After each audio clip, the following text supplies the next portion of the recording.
देखो बेटा, आप लोग भूगोल में पहले ये जानिए, जैसे हमारा जो सिलेबस है, पाठ्यक्रम जिसको कहते हैं, कक्षा 6 का, कक्षा 7 का, कक्षा 8 का, एक क्रमबद्ध तरीके से दिया गया है ना।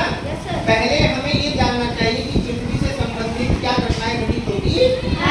पहले पृथ्वी के बारे में आप पढ़े, पहले सूर्य, चंद्रमा और पृथ्वी, इन तीनों के बारे में कक्षा 6 में आपने पढ़ा। लेकिन आप कक्षा 6 का पहले चीज समझिए, जैसे दिन और रात किसके कारण होते हैं? पृथ्वी की। दिन रात कैसे होते हैं? घूर्णन गति क्या होता है? अपने स्थान पर ऐसे करके घूमना, ये क्या है? घूर्णन गति है ना। अब यानी पृथ्वी अपने स्थान पर ऐसे करके 23 घंटे 56 मिनट 4.9 सेकंड में एक चक्कर लगा रही। कितना लगा रही है? कितने समय में? 9 सेकंड। इसके कारण दिन और रात होता है, पृथ्वी के अपने धुरी पर घूमने के कारण। इतना समझ में आ गया? अब आते हैं, ये देखिए लिखा गया है 15 दिन पखवाड़ा महीना। ये क्या चीज होता है? चंद्रमा द्वारा पृथ्वी की परिक्रमा, यानी चंद्रमा जो है वो पृथ्वी की परिक्रमा करती है। ठीक है, पृथ्वी की परिक्रमा करती है, ध्यान रखिए बेटा। ठीक है, आप देखिए चंद्रमा जो है किसकी परिक्रमा करती है? पृथ्वी की। अब परिक्रमा करने से क्या है? परिक्रमा करेगी तो कुछ ना कुछ इसके द्वारा भी घटित होगा। तो चंद्रमा को सबसे पहले ये जानिए कि कितना समय लगता है पृथ्वी का एक चक्कर लगाने में। चंद्रमा द्वारा पृथ्वी की परिक्रमा करने में कितना समय लगेगा? 32 दिन 12 घंटे 44 में चंद्रमा पृथ्वी का एक चक्कर पूरा कर लेती है ना। अब लेकिन होता क्या है, इसी को हम लोग महीना कहते हैं, अर्थात एक महीना। अब एक महीने में दो चीज होता है, एक तो शुक्ल पक्ष होता है और एक कृष्ण पक्ष होता है। अर्थात ये जो शुक्ल पक्ष और कृष्ण पक्ष है, इसी को हम कहते हैं पखवाड़ा। क्या कहते हैं? पखवाड़ा। एक पखवाड़ा कितने दिन का होगा? 15 दिन का। Very good. आप देखिए महीना पखवाड़ा समझ में आ गया? हम लोग गांव में सुनते होंगे परुआ, कहते हैं आज पंचमी, आज परुआ, आज सप्तमी, आज षष्ठी, जैसे आज तीज है। आज क्या है? आज तीज है। ये हम लोग अपने हिंदी कैलेंडर के अनुसार चल रहे हैं, ठीक है, तीज है। लेकिन जो पखवाड़ा में ऐसे होता है कृष्ण पक्ष में, जिस दिन कृष्ण पक्ष का पहला दिन होगा, है ना, उस दिन क्या होगा? परुआ। उसको हम लोग परेवा कहते हैं, परुआ कहते हैं। वो उस कृष्ण पक्ष या शुक्ल पक्ष का प्रथम दिन होता है। ठीक है, यानी प्रथम दिवस होगा। अब इसके बाद देखते हैं ऐसे द्वितीया, तृतीया, चतुर्थी, पंचमी, षष्ठी, ऐसे करके। और हम लोग गांव की भाषा में आज जमदुतिया है, जमदुतिया कहते हैं, जमदुतिया कहते हैं। आज तीज है, तीज मतलब तृतीया है ना। कहते हैं आज गणेश चतुर्थी है, चतुर्थी मतलब चौथा दिन हो गया, किसी पखवाड़े का भी चौथा दिन है ना। पंचमी कहते हैं आज पंचमी, नाग पंचमी। कौन सा पंचमी? नाग पंचमी। अब नाग पंचमी यानी हो गया।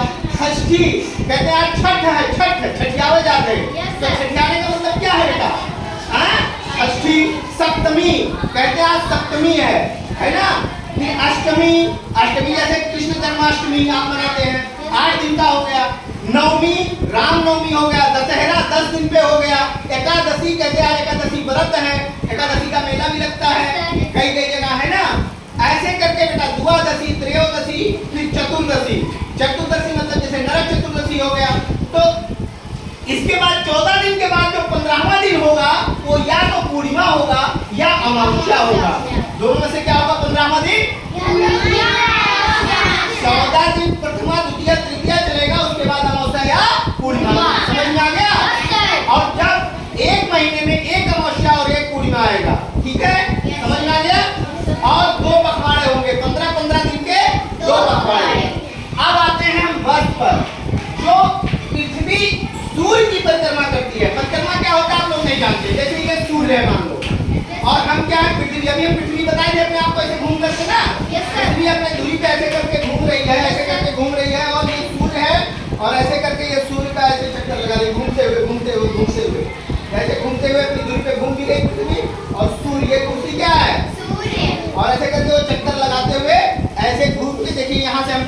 यहीं पहुंच गए, एक चक्कर पूरा हो गया। कितना हो गया? एक परिक्रमा पूरा हो गया। अब हम करेंगे क्या बेटा, इस तरीके से जो परिक्रमा है इसको पृथ्वी, यहाँ से पृथ्वी चली और सूर्य का एक परिक्रमा पूरा करने में 365 दिन। कितने दिन? 365 दिन समय लगा। ठीक है, समझ में आ गया? अब आते हैं हम अपने टॉपिक पर। जो हमारा विषय इस समय चल रहा है समुद्र की गतियां, उसमें एक गर्म जलधारा है, एक क्या है और एक ठंडी जलधारा। ठंडी जलधारा और गर्म जलधारा में क्या अंतर है?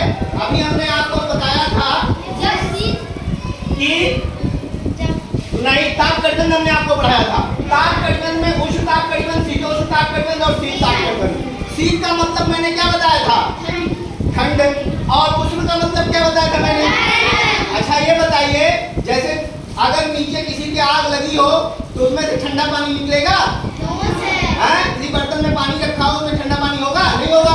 वो पानी कैसा होगा? तो अर्थात उष्ण ताप कटबंध में जो पानी होगा, यानी समुद्र में जो पानी होगा, वो कैसा पानी होगा?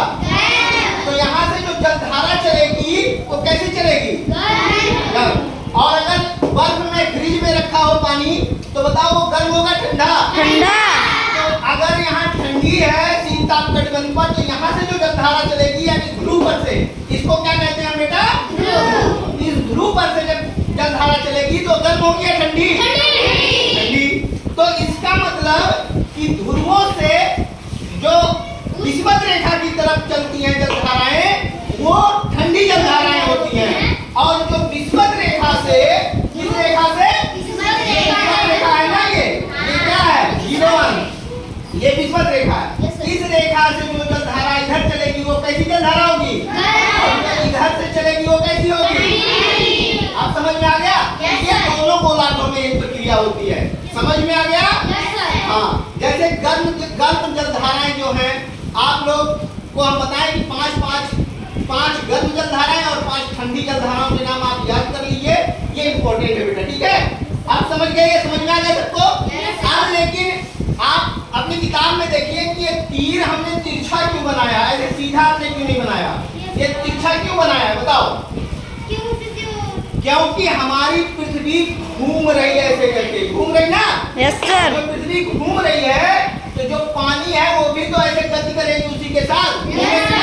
मूवमेंट कुछ ना कुछ होगा।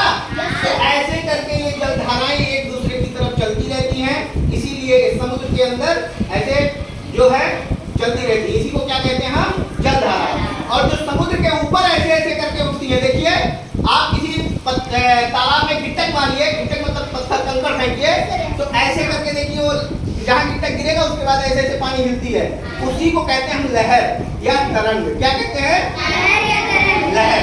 तो समुद्र में भी ऐसे करके लहरें ऊपर उठती हैं और जलधाराएं समुद्र के नीचे नीचे चलती हैं। दोनों में अंतर समझ